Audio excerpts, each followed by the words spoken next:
Hey guys, what's up? Coach Stephen Arnold here, and I'm checking in to do a live nutrition coaching. We're just going to cover the fundamentals of nutrition, and we're going to talk about the stuff that I know helps people get world-class results that other coaches don't talk about simply because they don't understand it well enough.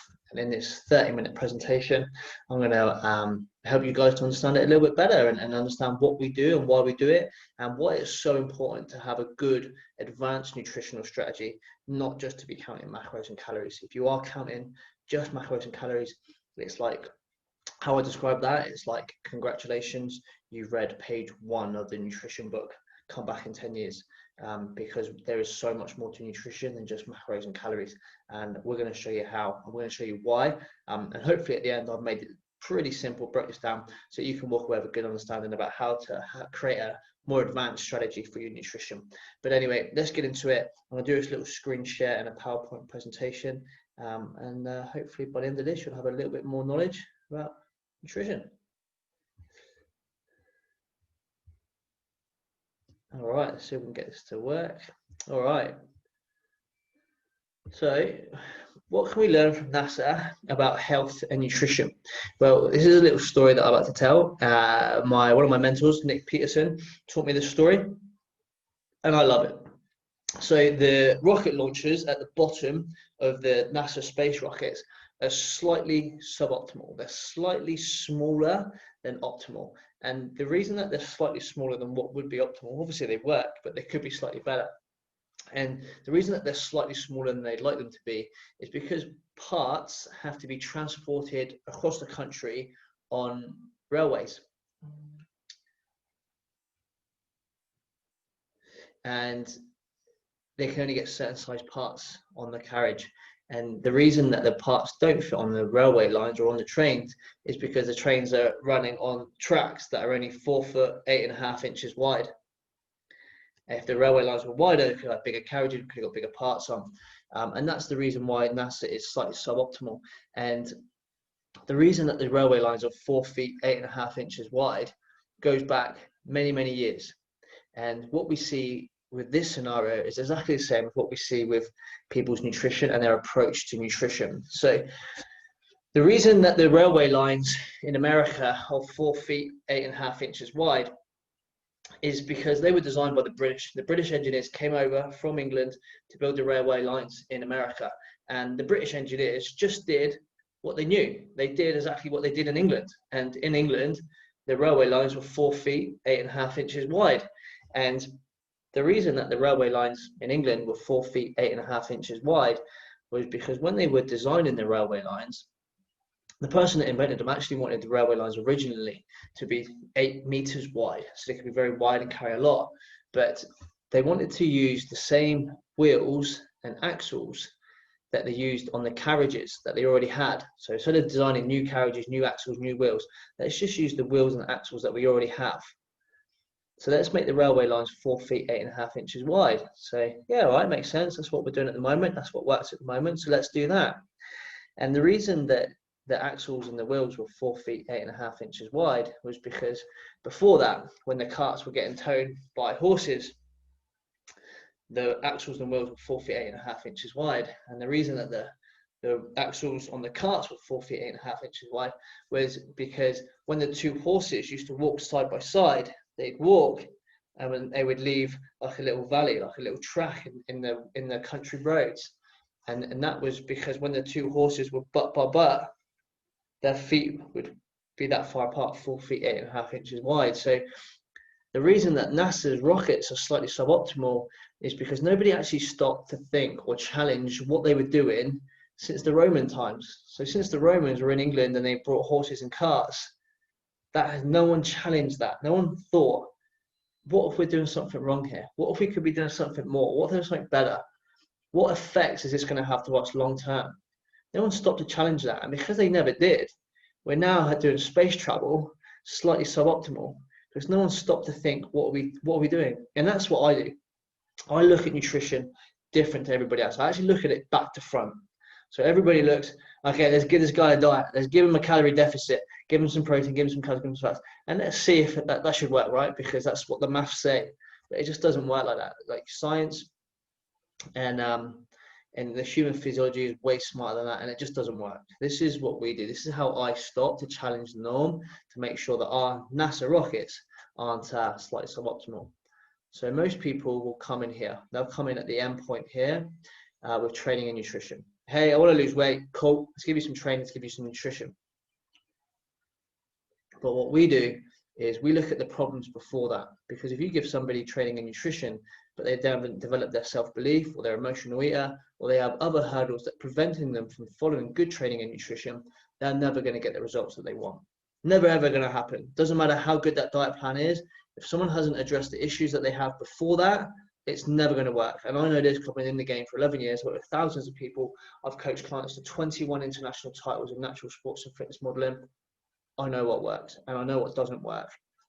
If training and nutrition was the solution to people's weight management issues, we'd all be walking around with six packs, because you can get a training and nutrition plan for free off the internet. We've given over 530 free training and nutrition programs away this year, because that's not where the value is. The value is in the coaching. The value comes from expert knowledge and support and helping people overcome their issues. The majority of people know how to eat healthy. People know how to go to the gym and exercise. They know how to walk, they know how to run. Like, they can go and do on a cardio machine, even if they don't know how to do weights, they know how to move. And they know what good nutrition looks like. And if you don't, you can research it and it's easy to find. You can get a free program. The problem is people have self-belief or self-value issues. They're emotional eaters. They don't have time to plan. They're decision fatigued at the end of the day, and they can't stop snacking. People know what to do, they just can't do it. And it's because nobody addresses these hurdles. People aren't really helping people by giving them just training and nutrition to follow. Like, when an advanced athlete comes in, yeah, man, we just put them straight here, just straight into training and nutrition, because that's all they need. They've already got over these hurdles, and that's why they're already advanced. But for beginners and intermediates, they are a beginner and intermediate because they haven't got over these issues yet. And by putting them here, it just creates frustration and annoyance and confusion. I've got this diet, it's not working. Maybe I'm broken. I can't follow this perfect diet plan. I must be broken. And that's how we're making people feel by giving them diet plans. Like, it's not fair. We need to take a step back and really look at the individual. Why has this individual never succeeded so far? Why has this individual not been able to achieve their goals so far? The answer isn't because they haven't had a diet plan. Okay, just some basic principles and some fundamentals. Okay, calories. So everything that we consume, everything that goes into our mouth, has a calorie content. It's just how we measure energy. We measure distance in meters and centimeters. We measure food energy in calories. So broccoli, protein, beef, chicken, eggs, everything has a calorie content. And everything that we do, every time we talk, every time we blink, every time our heart beats, every time we inhale, exhale, every time we make a muscle contraction, we go to the gym, every time we lift something, every time we have a cognitive thought process, everything has a calorie value. Everything in has a calorie value, everything out has a calorie value. And at the end of the 24-hour period, total calories in versus total calories out determines body weight. And this is what we call the laws of thermodynamics. Energy can never disappear, it can only transfer. So if you eat more than you need, you're going to gain weight. It's going to transfer into stored energy or fat supplies. If you eat less than you need, that's going to transfer into weight loss. You're going to require your stored energy to replenish the calorie deficit. You haven't given your body what it needs, so it's taking the rest from stored energy supplies, fat stores. So the total calories that you consume over a 24-hour period will determine body weight. So that just sort of puts the intermittent fasting myth to bed. People think intermittent fasting helps them lose weight. It doesn't. The timing at which you consume your calories has no significance on your total body weight at all. Calories are broken down into macros. So every food that we consume has a macronutrient content. That's a certain amount of protein, a certain amount of fat, and a certain amount of carbohydrates. Some foods are very, very predominantly one or the other. For example, oats, they're very, very dominant in carbohydrate content. They have a small fat content and a very, very, very, very small protein content. And they're the same the other way. Like chicken breast is predominantly protein, it has a small fat content, and it has a very, very, very small carbohydrate content. So every food gets broken down into those macronutrients, and we call them macronutrients because we require them on a macro level each day. So we require them in an amount of grams. We require a certain amount of grams of protein per day, a certain amount of grams of fats per day, and a certain amount of grams of carbohydrates per day to function and live at an optimal standard of health. And all those macronutrients are broken down into micronutrients. So every bit of protein, every bit of carbs, every bit of fats has a micronutrient content. Micronutrients are vitamins and minerals.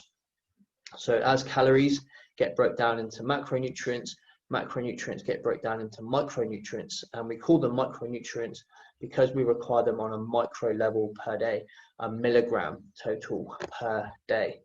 So examples of micronutrients. This is a lot easier than it seems. No one ever talks about micronutrients because they don't understand it. Everybody talks about calories and macros and thinks they know nutrition. They don't know nothing. It's like, well done, you read the first page of the nutrition diary of the nutrition book. Like, keep reading. There's more to it than just macros and calories. Examples of minerals. These are from soil and water: magnesium, calcium, potassium, iron, zinc, copper. I'm sure you've all heard of them. Different foods contain different amount of micronutrient profiles, and there's a lot more. These are just some examples.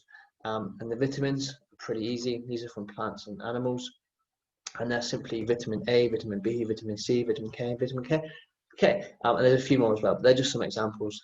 And that's how micronutrients are broken down. Same as macros listed into protein, carbs, fats. Micronutrients are broken down into minerals and vitamins. All right, let's move on. The function of minerals and vitamins. Okay, so as we know, total calories determine body weight, and total macros determine body composition. So the amount of calories you consume over a 24-hour period will determine your body weight. The amount of macros that you consume over a 24-hour period will determine your body composition.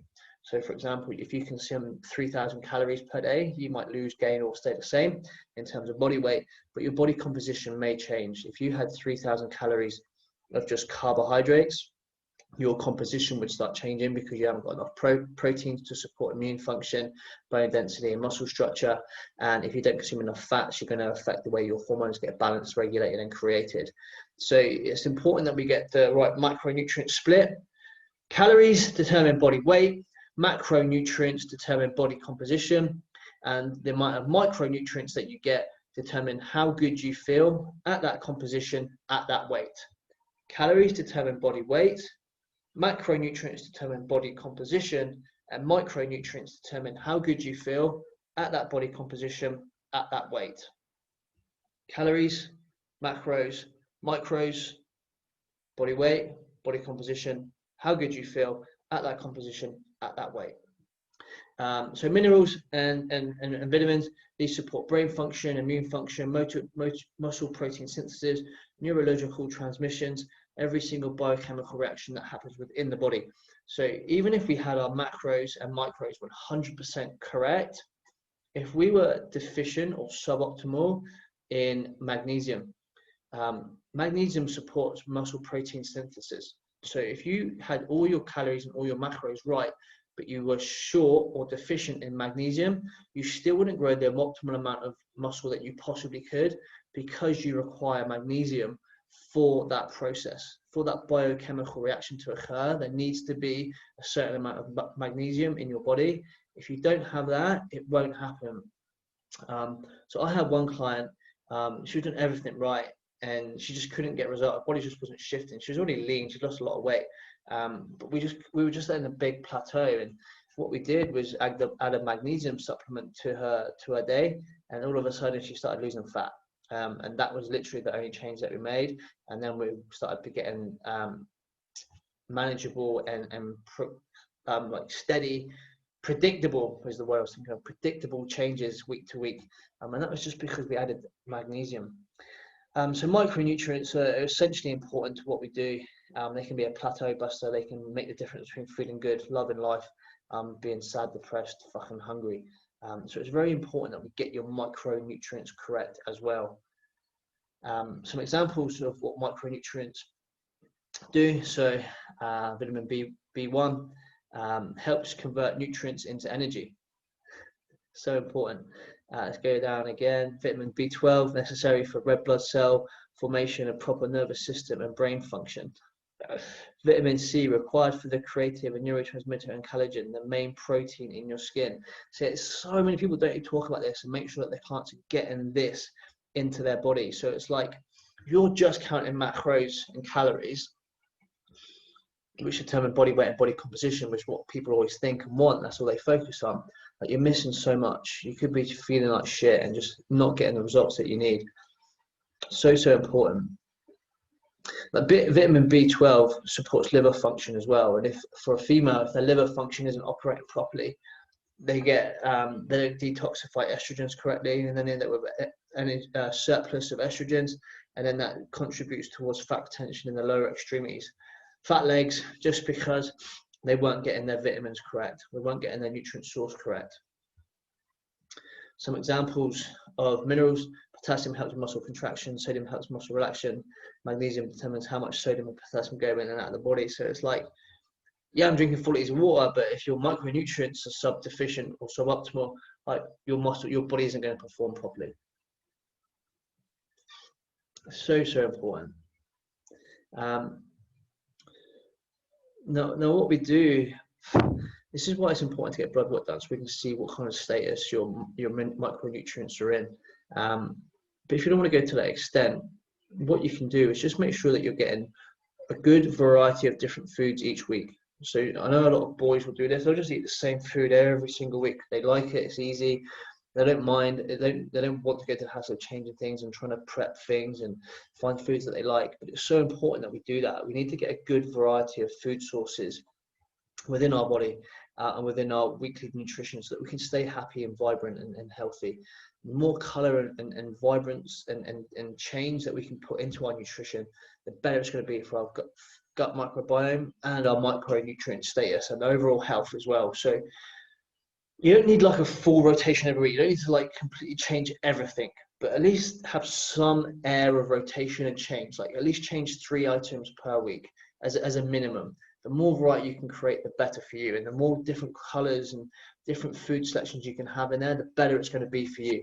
And at the very least, if you hate doing that, at least put a multivitamin in there, because even the quality of the food sources that we get nowadays isn't good enough to have optimal health. Like, a multivit is a really good supplement to choose. So that's what we're looking at when we talk about calories, macros, and micros. And that's the importance of what we do in terms of macros, calories, and micronutrients. But we also need to pay a little bit of attention to human behavior as well. Like, it's all right for me to say, hey man, we need to put some fruit and veg into your diet. If the client absolutely hates fruit and veg, then it's not a good idea, because 1, they're not going to stick to it, and 2, they're not going to enjoy it. If they don't enjoy it, they're not going to stick to it. So a client that can stick to a suboptimal diet 80% is better than a client sticking to a 100% diet but only 20% of the time. So compliance is always what wins. And then we need to work around on their behavior as well. Like, why do you overeat? Is it because it makes you feel good? Then we need to address that emotion. So for me, I always use myself as an example because it's easy, and obviously clients think like us to talk about them. But for me, my dad used to work 100 hours a week, and I never saw him, never come to football, he never come to any school events, never said well done. He was just so busy working, trying to provide for me. But what we did do was every Sunday, he'd take us for an ice cream down to the beach.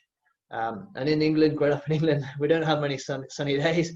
There's not many opportunities to get an ice cream. So to get taken to the beach and have an ice cream with my dad on a Sunday was a massive thing, was a massive celebration, and something that I always remember. So for me, on a Sunday, if I don't get to eat ice cream, I don't feel like I've had a successful week. I don't feel the love. I don't feel like my week is complete. I feel like I'm always missing something because of my experience from my childhood.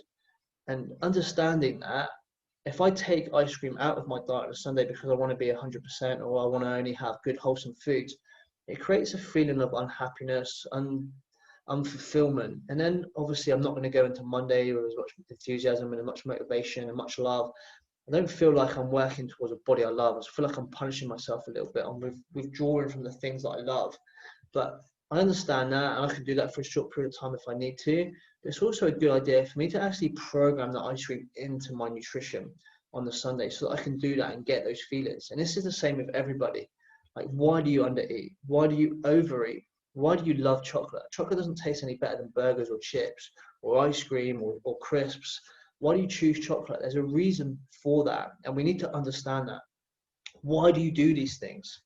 Why do you eat 100% Monday to Friday and then throw it all out the window at the weekends? We have to understand human behavior. I'm fucking 80 kilos overweight. What diet should I follow? Well, it's really, really hard to say that. Like, why are you 80 kilos overweight? What has this come from? How have you got to where you are right now? And how can we fix that?